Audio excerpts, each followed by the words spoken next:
Mga kababayan, kamusta po? Si Kamanong po, inyong lingkod ay muli po nagbabalik para po magkomento sa inyo dito po sa Tambayan mga kabayan. Samahan niyo po inyong lingkod, magkomentohan na po tayo mga kababayan. Komentohan po natin mga tambay, hindi po lumulubay, napakaingay po at napakatapang at naninisi pa. Mga kababayan, yung issue at problema raw po dito sa West Philippine Sea na wala pa tayong titulo ay sinisisi pa ngayon sa mga DDS, mga kababayan. Ibang klase itong si Commodore Tariela ng Coast Guard. Ibang klase. Sa DDS pa sinisisi. Yung mga ginawa po nila, nakapalpakan, umano, at panlihis. Hindi po ba ginagamit lang ito panlihis sa issue ng korupsyon nila? Hindi po ba? Dahil pati siya ay may issue po na 2.4 billion na hinahanap ni Senator Zubiri dahil pambili daw po ng barko. At pati yung kanyang kapatid o pinsan o kamag-anak ay meron din pong napakalaking allocable doon po sa kanyang distrito, doon po sa Occidental Mindoro na hindi bababa ng 21 billion. Ngayon, isisisi po sa mga Pilipino katulad po ng DDS, mga kababayan. Pakinggan po natin ang kanyang pahayag. Ibang klase ito. Si Tariela, hindi ka tatantanan ngayon ng DDS. May jurisprudence, pangalan din. Alam mo sir, minsan confusing ang statement ng mga DDS. Ang sabi nila, ayaw daw nila ng gera. Pero maraming DDS ang nagsasabing, ba't hindi nyo bombahin ng tubig? I mean, not just for Senator Robby, no? But even for DDS vlogger. Ngayon na naman, ba't nyo inaaway ang China? Malaking bansa yan, malaking tulong sa ekonomiya natin. Ngayon na naman, ang linya nila, hindi, tapusin na natin yung economic partnership natin sa China. It's parang parang hindi ko magets kung ano ang paninindigan talaga ng mga DDS vloggers. Kupal ka ba? Alam mo sir, minsan confusing ang statement ng mga DDS. Grabe, no? Ang sabi nila, Sino po ba napakaingay dyan? Hindi po ba sila? Dinala po nila issue sa West Philippine Sea na wala pang titulo. Wala pa tayong pag-aari. Wala pang mapa. Hindi po ba? Tapos ngayon isisisi po nila sa DDS daw.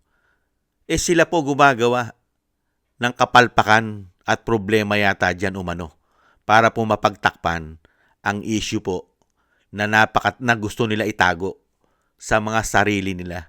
Hindi po ba? Katulad po nito, ito po ay may issue po na hinahanap ni Senator Zubiri. Nasaan na? Bakit hindi pa ibinibili ng barko yung 2.4 billion? 2.4 billion. Tapos yung kanyang kapatid o pinsan o kamag-anak, 21 billion sa Occidental Mindoro. Si Representative Tariela. Ibang klase ka. Ngayon, lahat ngayon ikakabit mo sa DDS dahil binobomba kayo ng tubig. Bakit daw hindi gumante? Bakit nga hindi ka gumante? Binobomba ka ng tubig. Bakit? Ano dahilan? Dahil wala kang gamit. Paano kayo magkakagamit? May pambili ng barko, hindi nyo yata binibili. Hindi po ba? Kaya po mga katambay, ganyan po katindi itong mga tao na ito. Pero itong tao na ito, ayaw makipagdebate. Ayaw po nila makipagdebate. Kasi gusto po ni Senator Marcoleta ng debate para po ang Pilipino matuto, malaman at matuklasan ng mga Pilipino kung ano talaga ang katotohanan dito sa likod ng West Philippine Sea na sinasabi nila. Ano po ba meron sa West Philippine Sea na ito pong Coast Guard na si Tariela ay sobrang angas at pangising-ngisi pa samantalang ang pakinabang bilyon-bilyon may hinahawakan sila. Ang mga DDS po ba nakahawak ng bilyon? Tariela? Itong magkapatid na Tariela? Nakahawak po ba ng bilyon-bilyong piso ang mga DDS para isisi mo ang sinasabi mong problema? Mga kababayan, kaya nga tama sinasabi ni Senator Marcoleta. Ano po ba yung West Philippine Sea na yan? Hindi po ba? Napakaangas. Nung panahon ni dating Pangulong Duterte, hindi tayo nagkakaproblema, pati ang ating mangingisda na bigyan ng solusyon yan. Bakit nung sila na umupo, nagkaproblema na tayo dyan sa karagatan? Hindi po ba naayos ni dating Pangulong Duterte yan? Kapayapaan, mapayapa ang mangingisda natin at pati tayo. Bakit ngayon sobrang ingay nila? Bakit po? Dahil po ba sa korupsyon na meron sila pare-parehas? 2.4 billion pambili ng barko. Yung isang kamag-anak o kapatid, 21 billion ang allocable. Mga kabayan, ang nakuhang budget doon sa kanyang probinsya. Unbelievable. Painggan po natin si Senator Marcoleta, mga kababayan. At pilit po itong pinagtatakpan nila Carpio, ni Tariela, at ng maiingay sa issue po ng West Philippine Sea. Dahil nga po, kailangan po nilang pagtakpan at i-divert ang issue ng korupsyon sa ating bansa.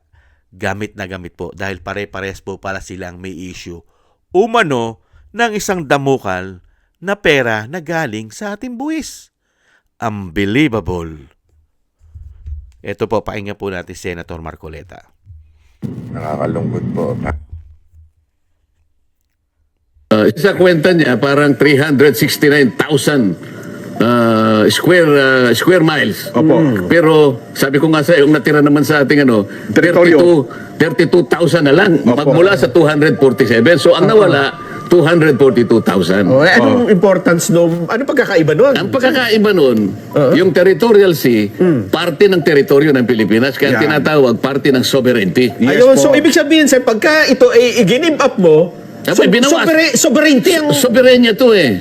treason nga yan. Sinira mo yung Article 1 Oo nga. ng ating national territory. Basahin mo sa ligang batas. Oo. Talagang yung national territory, huwag mong gagalawin yan. Yung muhon na sinasabi niya, huwag mong gagalawin yan. Pwede mong galawin yan, i-amend mo muna ito. Opo. Yun ang sinasabi ni Professor Magallona. Ayun. Paano mo nagawa ito? Ito yung sinasabi ko sa kanya, hindi niya pala naintindihan yung treason. I use treason in its generic sense. Ayun. Dahil kahit isang batang grade 1, alam niya yung taksil. Oo, pagtataksil. Alam niya yung pagtataksil. Pagkakanulo. Alam niya yung pagkakanulo. Alam niya yung traidor. Sa kanyang kung pag-uusapan ay yung ganang pag-aari ng kanyang sariling bansa. Kasi soberenya yan eh. Soberenya yun, hindi mo gagalawin yun. Parang kalayaan at Tapos kung ano na naman, ibapaling niya na naman sa ganito na, ay, naku ba? Kahit Sabi na daw ba- first year law school law student alam, Pero marunong siya sa pagbabaling ng ganito eh. Yung paggamit ko doon, nakala ko kasi naintindihan niya kaagad. kala niya abot niya, kala niya Akala ko naman kasi Abot abot niya ng kanyang kaalaman dahil retired justice siya ng Korte Suprema. pero... pero kahit pa walang gera ngayon, Sen, ako bilang isang pangkaraniwang mamamayan, So, saan mo ikakapit yung treason talaga yan, Saan mo di ba? ikakapit yung traidor? Saan mo ikakapit yung pagtataksil? At yung karuwagan mo para ilaban mo? ipinamigay mo talaga. Ang soberenya ng bansa mo? Saan mo ikakapit? wala. Ginagamit ko in a generic sense. Opo. Kasi yung gusto nilang takpan eh. Oo nga po eh. Kaya bawat maisip nila na maaaring katampukan ng atensyon ng tao, Malihis. maiwas, Yun, mailihis talaga. Oho. doon sa talagang dapat nating puntahan.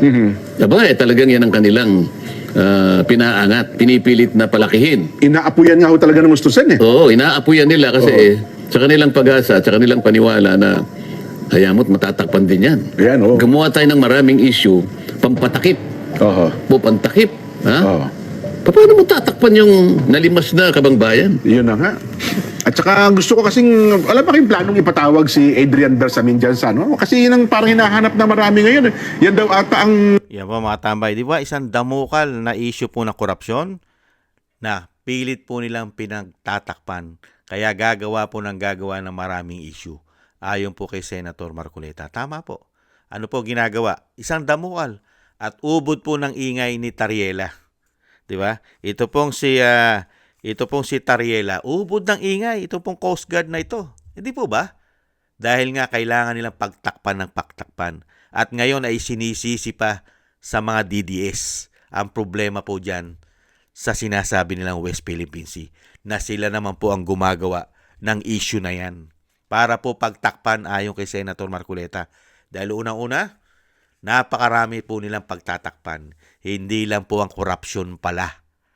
Pati pala ang ating soberenya ay nawala at naipamigay nila Grupo po yata nila ito eh.